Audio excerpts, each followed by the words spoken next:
Hola, ¿qué tal, señores? ¿Cómo están? Bienvenidos a otra edición más de END Digital. Muchísimas gracias por habernos acompañado en todas las ediciones que han salido semana con semana. Agradecemos la respuesta tan favorable que hemos tenido de parte de ustedes.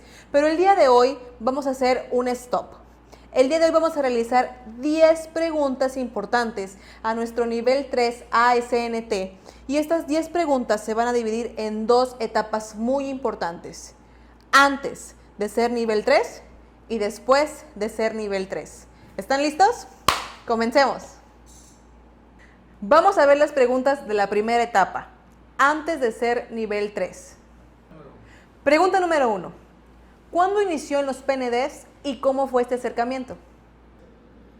Bien, mis inicios en las pruebas no destructivas fueron en el año de 1999. Allá trabajando en una compañía que inspeccionaba tubería dentro de la fábrica de tubería muy famosa aquí en Veracruz. El acercamiento fue básicamente por mera casualidad. En realidad yo acababa de salir de la carrera y necesitaba trabajar, entonces un maestro me comentaba acerca de una labor de control de calidad, no propiamente pruebas no destructivas, sino era control de calidad. Y algo curioso es que la mayoría de los niveles 3, de acuerdo con el dato estadístico que yo tengo, iniciaron en pruebas no destructivas por casualidad. No sabía yo si era lucrativo, no sabía yo si pagaban bien, el potencial que había de crecimiento. Simplemente inicié porque tenía la necesidad de trabajar. Repito, en el año de 1999 y fue por una mera curiosidad y casualidad que yo entré a las pruebas no destructivas. Pregunta número 2. ¿Cuál fue el primer método en el que se certificó en nivel 3? Bien, el primer método en el que obtuve certificación nivel 3 ASNT fue en partículas magnéticas. Pero algo curioso e interesante es que antes de ser nivel 3 ASNT, yo fui nivel 2 ASNT en el método ultrasónico. En ese entonces ASNT sacó un examen que se llamaba examen beta, que era un examen gratis, por decirlo de alguna manera. Supongo yo que ellos requerían de refrescar su base de datos o su base de preguntas.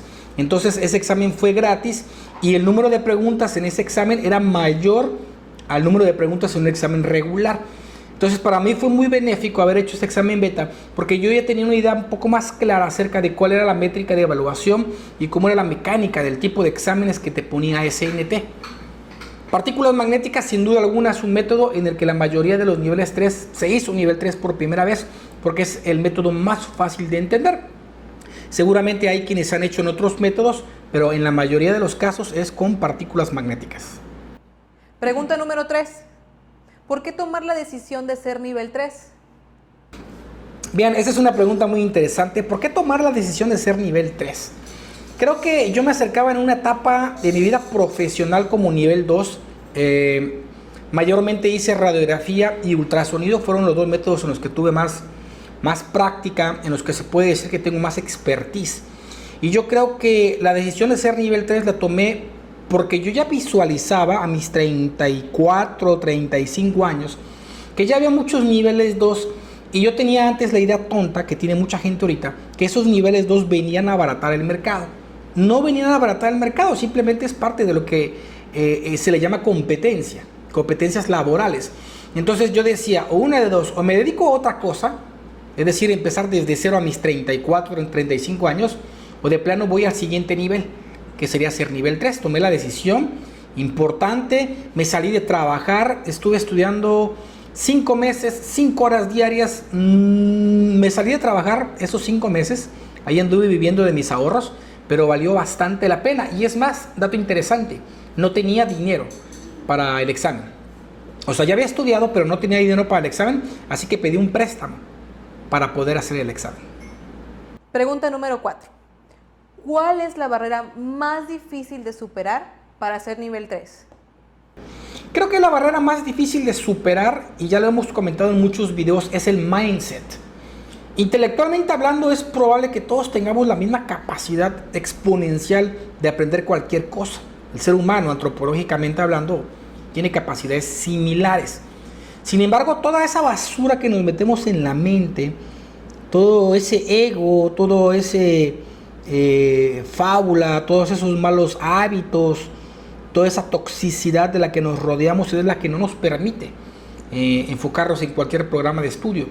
Repito, no es el idioma, no es el factor económico, porque son cosas que de una u otra forma se pueden superar, pero lo más importante es el mindset. Si uno no tiene un mindset férreo, inquebrantable, va a ser muy difícil que te animes a dar el siguiente paso. Pregunta número 5. ¿Cómo aceptar cuando se ha reprobado un examen? Bien, esta otra pregunta de cómo aceptar reprobar un examen es muy dura y creo que es fundamental. Afortunadamente el primer examen de nivel 3 que hice lo aprobé. De hecho, con ASNT he hecho aproximadamente 11 exámenes para las 8 certificaciones nivel 3 que tengo y nada más he reprobado uno, que lo volví a repetir y ya lo pasé. Pero yo creo que si a la primera lo hubiera reprobado, o sea, el primer examen que hice, es muy probable que ya no hubiera continuado. De hecho, conozco muchas personas a las cuales yo conocí justamente en los exámenes ASNT que se presentaban en ese entonces en Querétaro, ahí en las instalaciones de CIDESI. Ellos en ese entonces iban con credenciales más altas que las mías, con un nivel de experiencia más alto que el mío, y aún así reprobaron y hasta la fecha ya no han vuelto a presentar exámenes. Quiere decir que les pegó durísimo en el estado anímico el haber reprobado. Y esto, ya lo he hablado en otros videos, la culpa no es de nadie más que del mismo sistema educativo, que te dice que si repruebas, eres malo. Y reprobar es solamente un proceso de aprendizaje. Vuelvo a repetir, y está relacionado con la pregunta anterior, es el mindset. Reprobar no es malo. Reprobar es una sacudida para que te vuelvas a restablecer donde realmente debes iniciar.